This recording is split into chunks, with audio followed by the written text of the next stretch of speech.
El debate de la historia, un podcast del debatedehoy.es. ¿Qué tal? Bienvenidos a este programa especial del debate de la historia que dedicamos al 75 aniversario del desembarco de Normandía. Le dedicamos un programa especial, incluso una cabecera especial. Esta no es nuestra sintonía habitual y hay un motivo y nos lo va a explicar ya Carlos Gregorio Hernández. ¿Qué tal? Bienvenido. Bienvenido también. Una canción especial. ¿Por qué? ¿Qué es esta canción? Pues esta canción sirvió en su emisión en la BBC para avisar a la resistencia, para avisar a la población que estaba en Francia, preparando algo que era previsible de que iba a suceder y cuándo iba a suceder ese desembarco, ese regreso a Europa de las tropas que habían salido en el año 40. Uh-huh. La sintonía de Charles Trenet le da luego letra bueno, es un poema en el fondo que sirve pues para marcar la hora de, digamos. La hora de no solamente el día de, sino también la hora de y el lugar. Carlos es conocido en el debate de la historia, es el coordinador del debate de la historia, pero además doctor en Historia Contemporánea, profesor de la Universidad CEU San Pablo, director del Colegio Mayor San Pablo y también coordina el máster universitario en Historia Contemporánea, que es la novedad del año en la Universidad CEU San Pablo y que ya están abiertas las matriculaciones. Así estamos, haciendo entrevistas a nuevos alumnos. Pues nada, en la web del CEU pueden encontrar la información de ese máster.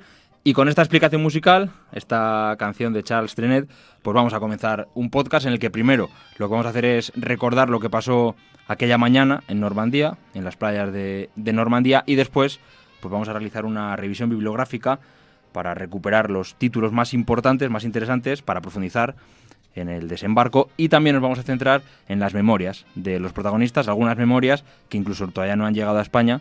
Y pues no sería mal momento el 75 aniversario para que alguien se atreviese a publicarlas. Tendrían que haber trabajado ya los editores. Ya tendría que estar hecho el trabajo, ya les ha pillado el toro. Os recuerdo antes de empezar que os podéis suscribir a los podcasts del debate de hoy, tanto en iVoox como en iTunes, también estamos en Spotify y en YouTube, y en las nuevas newsletters del debatedehoy.es hemos remodelado la web y tenemos nuevas newsletters a las que ya os podéis suscribir. En el control Carmen Agudo y yo soy Pablo Casado. Empezamos.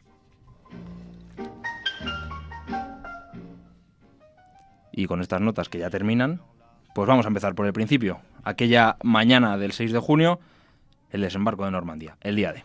Pues sí, después de esas notas musicales del día 5, al amanecer del día 6 comienza pues toda esta operación que fue conocida en su momento como Overlord, pero que compendia otras muchas operaciones auxiliares, ¿no? En sí, la operación de toma de estas playas es llamada la Operación Neptuno, y hay también toda una logística previa, una serie de bombardeos para ir ablandando, o bajando la resistencia, mejor dicho, de las unidades en tierra, que es conocida como la Operación Point Blank, que servía pues para facilitar la llegada de las lanchas hasta las playas, ¿no?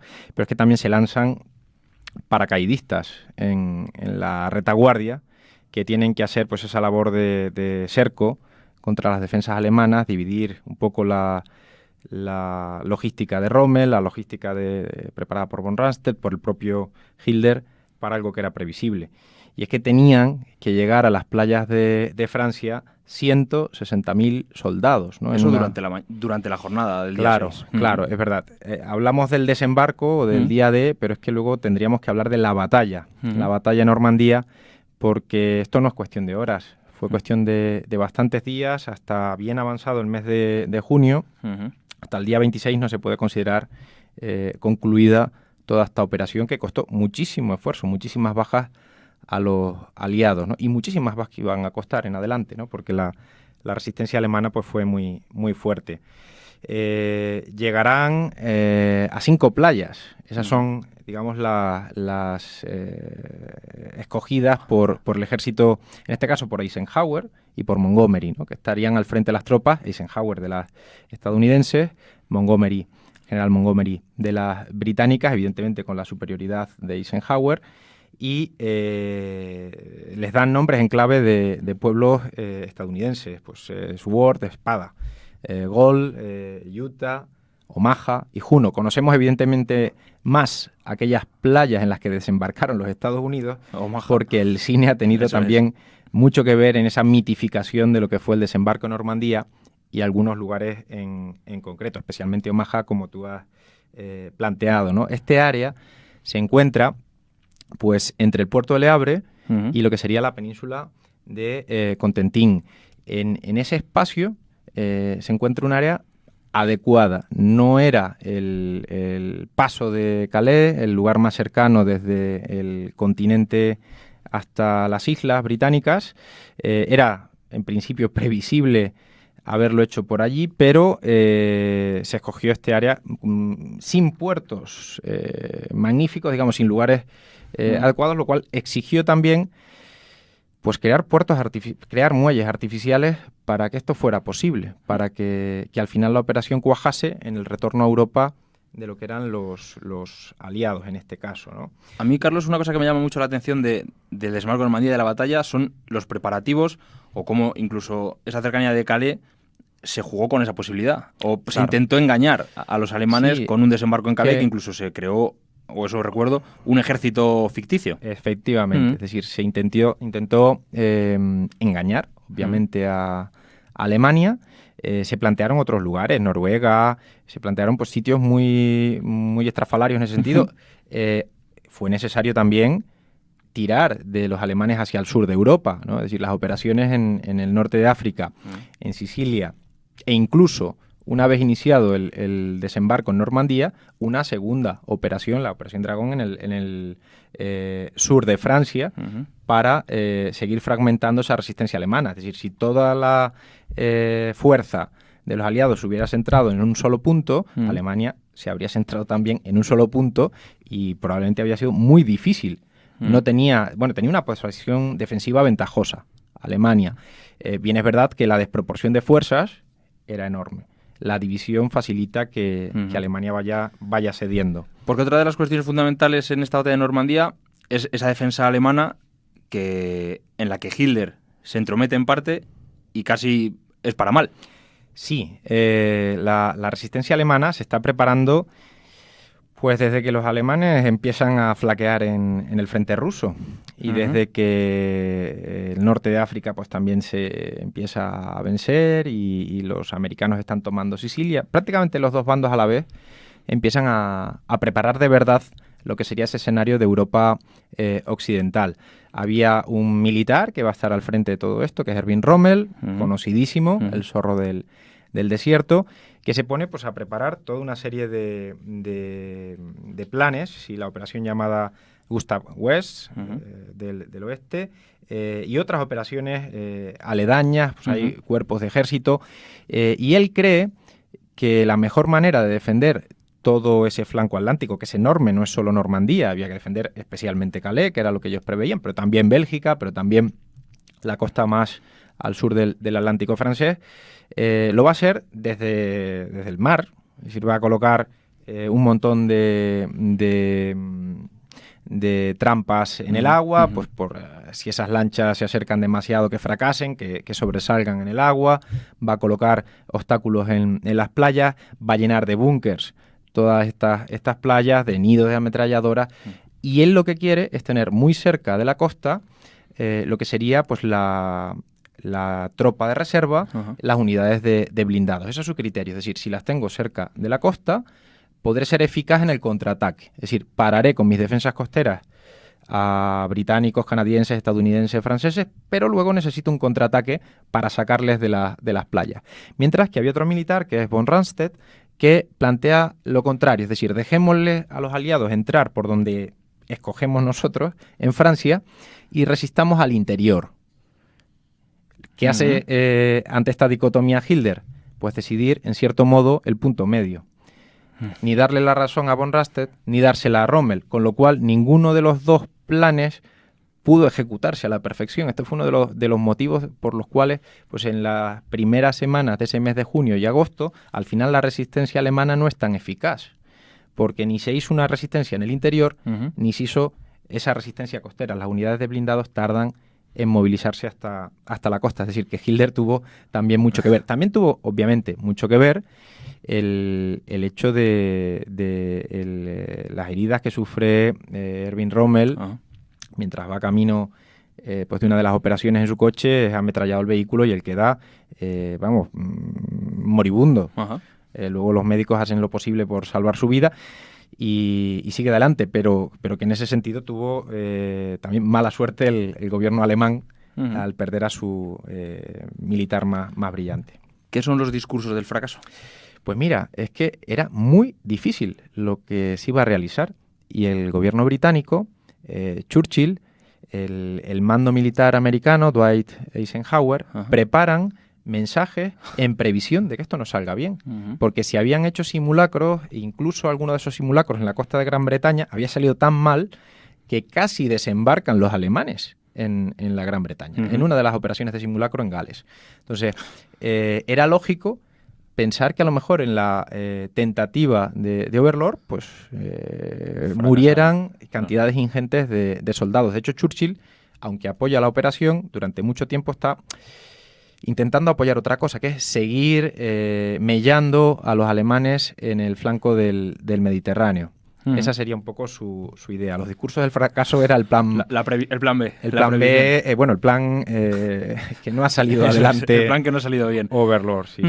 Eso creo que luego es costumbre en Estados Unidos porque cuando el hombre llega a la Luna, que también este año es 50 aniversario, también ya estaban preparados los discursos si los astronautas morían por el camino. Bueno, yo creo que es algo de buen gobernante, es decir, el prever que haya más de un escenario y no solamente uno, eso tiene todo el sentido. Comunicación en crisis, ¿no? Que se estudia ahora en las empresas y en periodismo.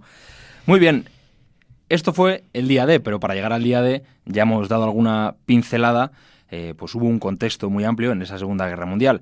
Podríamos incluso reducirlo a que para llegar a las playas de Normandía, primero hubo que estar en otras playas, en este caso las de Dunkerque.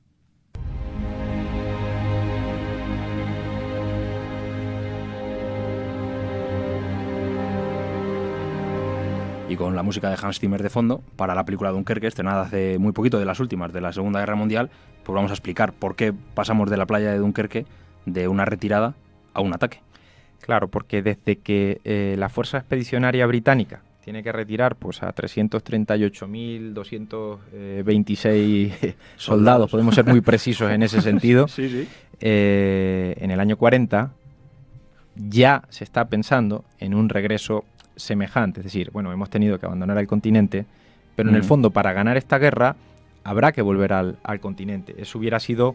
hubiera sido imposible la victoria contra Alemania, ¿no? De otro modo, claro. Es decir, era necesario la vuelta al continente. Pero esa vuelta solo no era posible para Gran Bretaña por sí misma, o para Gran Bretaña con una Francia muy débil y en derrota en muy poquito tiempo, sino que era necesaria la intervención de los Estados Unidos. Esa intervención se produce pues, con el ataque japonés y luego la posterior declaración de guerra de Estados Unidos a Alemania en diciembre del año 41. Pero también fue fundamental para el cambio de escenario en la guerra la decisión previa de Alemania de atacar a la Unión Soviética en ese mismo verano, ¿no? En el verano del 41 cambia pues, el escenario porque entran dos actores fundamentales como la Rusia de Stalin y los Estados Unidos del presidente Roosevelt.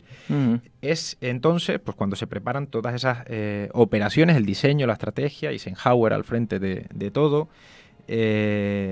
para llegar a una victoria contra Alemania.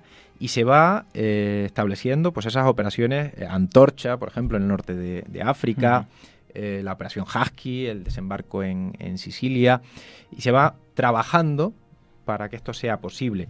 Ya en el año 43, ahí se llega a un acuerdo, que es lo que se llamará Overlord, es la conferencia llamada Trident, en mayo del 43 en Washington, donde se pacta lo que se va a hacer. Igualmente, en el caso alemán ocurre lo mismo, ¿no? Está cayendo Sicilia, va a caer en un mes y medio, y había que prepararse para defender la costa del Atlántico.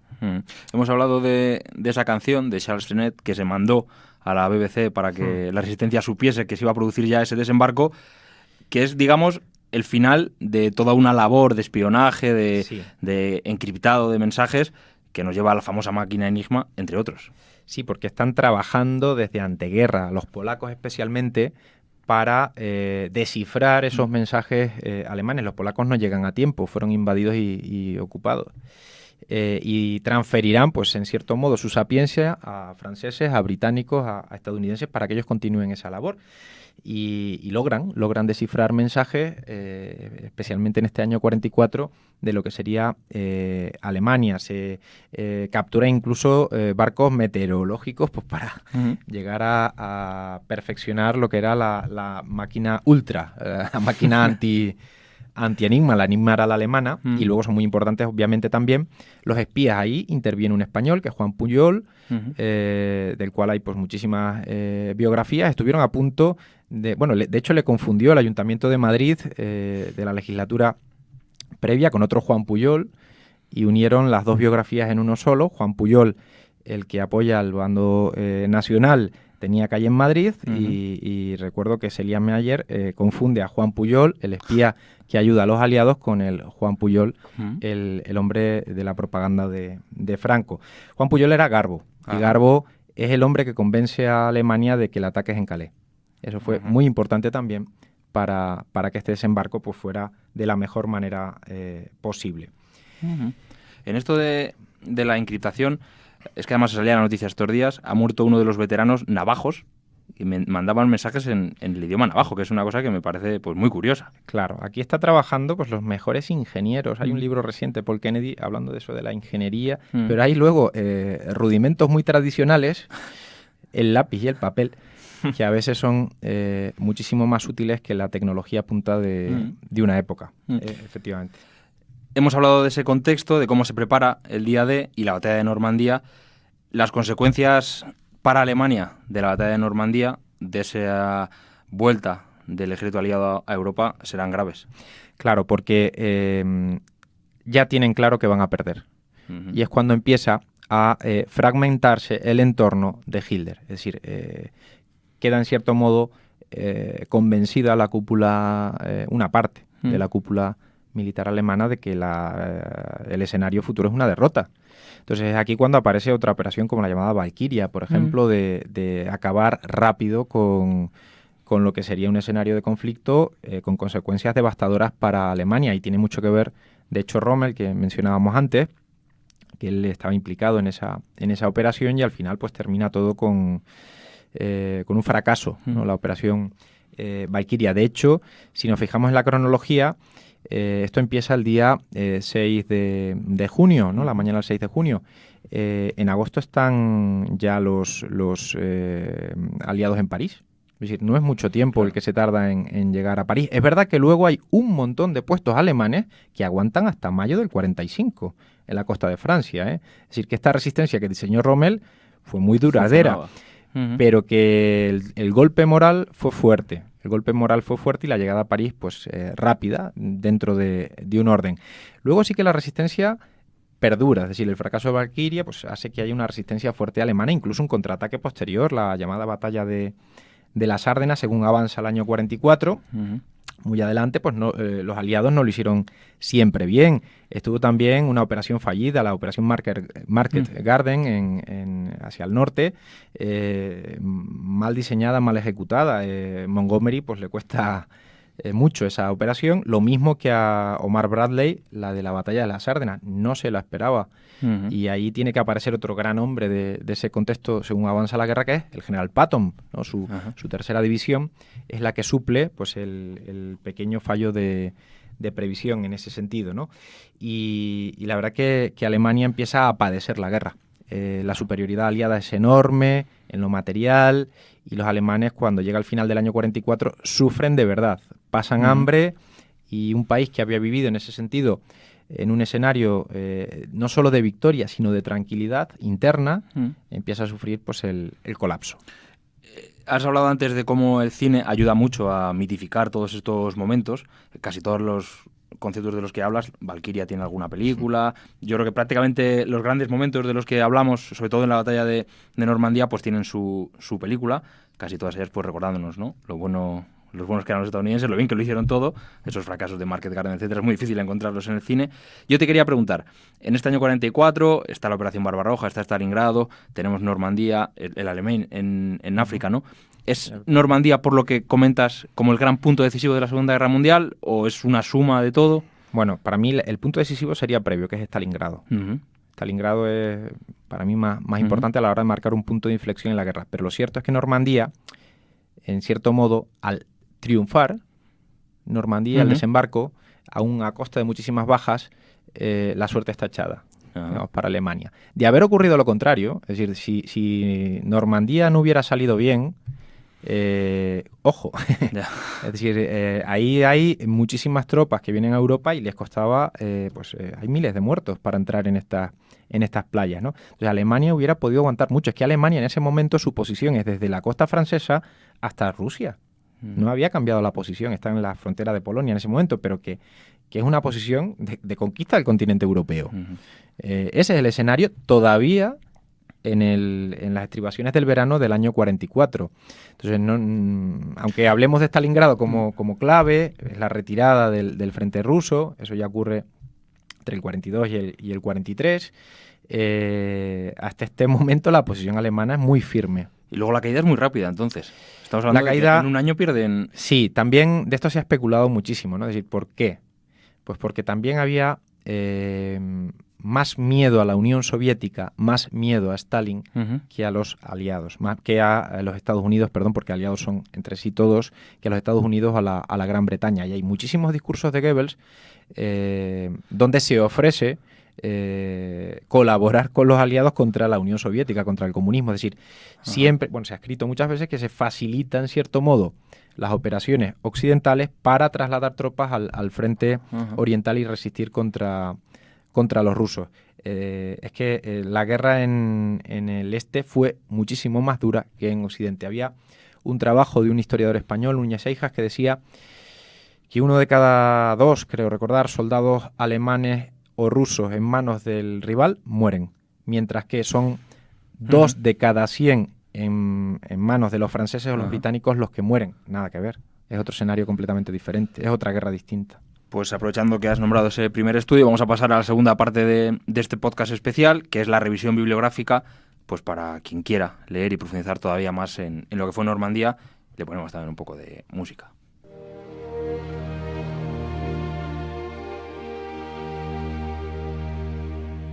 Otro clásico de Normandía, etcétera. Esta no es una película, es una miniserie, la famosa Hermanos de Sangre, producida por Tom Hanks y Spielberg después de Salvar al Soldado Ryan. Vamos a entrar en ese terreno de los libros, empezando yo creo por los libros más recientes.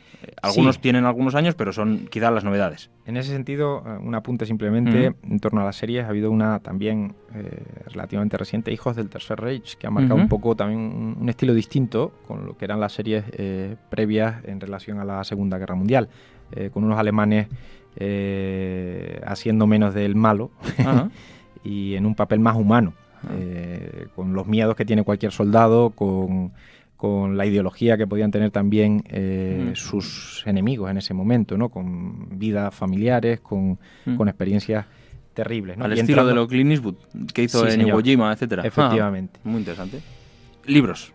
Y vamos a los libros. Eso es. Pues libros habría muchas cosas que decir. Yo me voy a quedar con un libro que no ha sido traducido, que es uno de los libros antiguos de un historiador llamado Max Hastings, que escribió Operación Overlord, y están tardando en ofrecérnoslo en castellano. Y es una visión más compleja, en la que él, de hecho, llega a defender que, aquí lo tengo, que las Fuerzas Armadas de Hitler fueron las más poderosas de cuantas contendieron en la Segunda Guerra Mundial. Esa afirmación en Estados Unidos pues es problemática. Esa afirmación en la Gran Bretaña pues es problemática, porque los medios materiales, pasado un determinado punto de la guerra, sí que estaban en un campo, y sería difícil de explicar el por qué llega a resistir también Alemania, ¿no? Para mí es probablemente pues, el libro clave a la hora de entender. Es verdad que ya es un libro antiguo y que han pasado muchas cosas y que ha habido avances en ese sentido. El propio Max Hastings escribió una obra del escenario posterior a Normandía, del día D, que es Armagedón, donde él corrige muchas de las cosas que dijo allí, ¿no? Y es igualmente un libro muy interesante de la continuación de este escenario hasta llegar a Alemania. Pero es que hay mucho más, ¿no? Uno de los grandes historiadores de este periodo, de todo lo que sería la Segunda Guerra Mundial, Antoni Biber, ha escrito pues, una historia de la Segunda Guerra Mundial, ha escrito recientemente La Batalla de los Puentes, ha escrito decenas de trabajos sobre la Segunda Guerra Mundial. Es el autor probablemente de uno de los libros más vendidos sobre este tema, que es El Día D, La Batalla de Normandía, con varias traducciones aquí en España, y podríamos decir que es una obra canónica, más breve que la de Max Hastings, pero bueno, igualmente válida, ¿no? En ese sentido.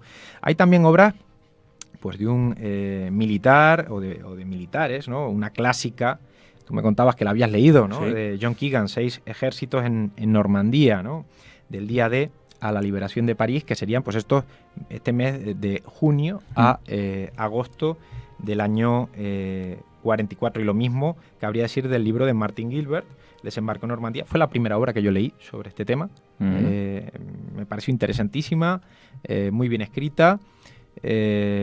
Una obra donde este hombre viaja a Normandía muchísimas veces para estudiar todo el escenario de Normandía, consulta.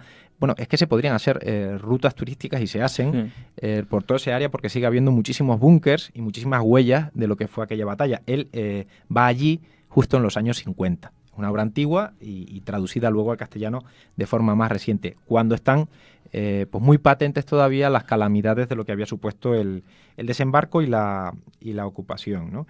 Y luego podríamos seguir con obras de otro perfil, también de un militar, Michael Reynolds, que hizo varias obras sobre lo que sería la resistencia alemana, los cuerpos que se tienen que encargar de la resistencia de esta costa del Atlántico, ¿no? Por ejemplo, Hijos del Reich, sobre ese sería uno de los últimos, sobre la resistencia de los que tuvieron que auxiliar a los que se encontraban en las playas en la primera línea, ¿no? Y podríamos trabajar también sobre temas que nos tocan más de cerca.